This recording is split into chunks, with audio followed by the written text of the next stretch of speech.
It's shocking how little people actually know about lab grown meat, the whole industry behind it, and why it's awful. So you just see headlines like this. Good old Ron DeSantis has banned lab grown meat in Florida just this week, and it sets off a firestorm on both the left and the right. Let me get into that. I'm going to get into that while I set up my smoker because I'm actually going to cook some meat tonight.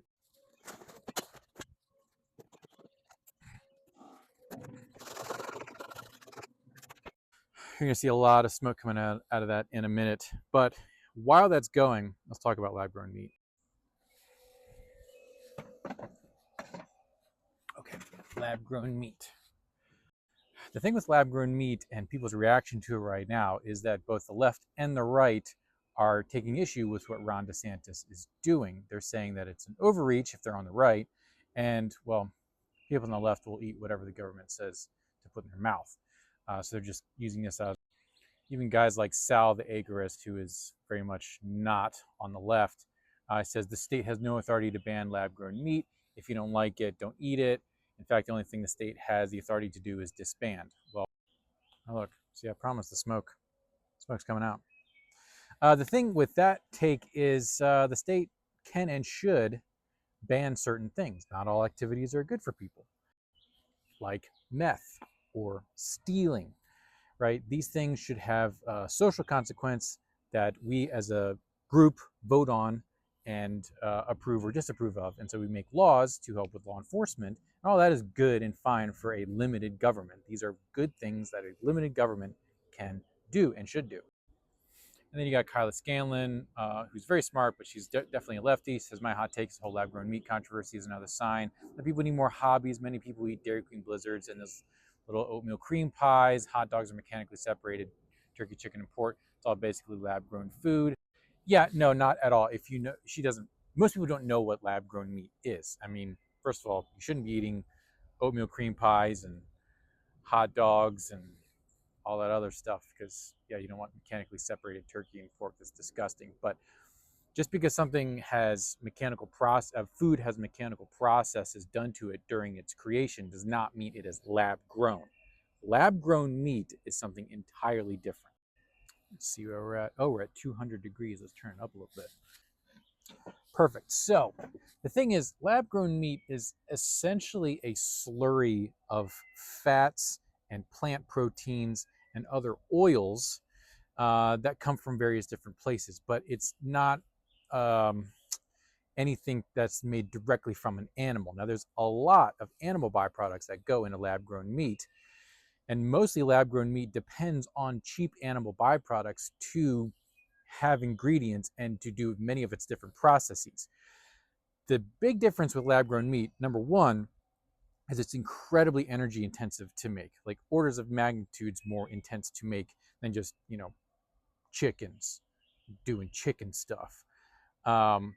It takes an extreme amount of cleanliness. Basically, everything is like, lab coats, super sterilization, gigantic, like multi-story vats of this, what they call heme. It's like this pink goop.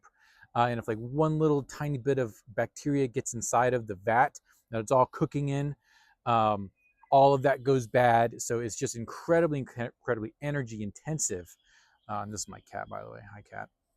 So yeah, it's difficult to make, and it really, really can't scale. That's part of the problem that the lab-grown meat industry is trying to hide right now. But what Ron DeSantis is going after is the fact that there are forces behind lab-grown meat that are not good. Number one of them is the FDA. So there's a greater kind of narrative here with the World Economic Forum and their whole "you will eat the bugs" thing, where there's a anti-meat and anti-livestock lobby, essentially, in the higher levels of government within the deep state. And they've been getting a pass to get these lab-grown foods out to market as soon as possible. And they're cutting a lot of corners. So there's a lot of lawsuits right now happening with not just Beyond Meat, but I found them. So Beyond Meat have false and misleading claims regarding the protein content of its products. So they're also just like saying, oh, we have all this protein, it's really good, but they're not really describing what the protein is and how much you can actually absorb. That's always the catch with veganism and vegetarianism. They'll say, oh, it has this peanut butter has just as much protein as this much meat or whatever. Well, just because it's in the food doesn't mean your body absorbs it all. It's not a one-to-one as far as bioavailability goes. That's where all this thing breaks down. The protein in Beyond Meat and other lab-grown foods is not easy for your body to digest, and does not contain nearly as many of the nutrients required or that are present in actual meat. So there's a lot of lawsuits happening around the fact that there are a lot of corners being cut when it comes to these fake meat producers and the FDA. The FDA is kind of doing a lot of hand waving with their lab results and their lab testing. And they initially approved all of these compounds that go into lab meat. But then anytime the manufacturer wants to add something to it, they're just like, okay, yeah, sure, it's fine. Uh, and they'll just get a pass, and they don't do the testing required to see if it's actually safe to go into the food, which is one of this is just one. This is just one of many, many, many lawsuits against these fake meat companies because they're getting a pass from the FDA. The FDA has been doing this for a while. They get captured by a giant corporation, and they give a pass to a lot of things. So some things that like go in a needle in your body, and like painkillers that kills like hundreds of thousands of people. Let's see how we're looking. All right, 225, almost there. So running out of time. Here's the thing. Actual meat needs our help because the farmers who can actually help break apart the industrialization of food, the thing that's making all of our food poison, which the final boss of that is lab grown meat. Okay, if you don't like your food being made by giant corporations that are in bed with the government and are cutting corners and destroying the land, then you should not like lab grown meat, because that is like literally like the final boss of this whole problem. Because there are regenerative farmers out there who need a lot of support. And when you have giant money coming in the form of lab grown meat into a community, they undercut and they remove the competitive nature of regular old farmers, because they're coming in with all this money and regular farmers can't compete.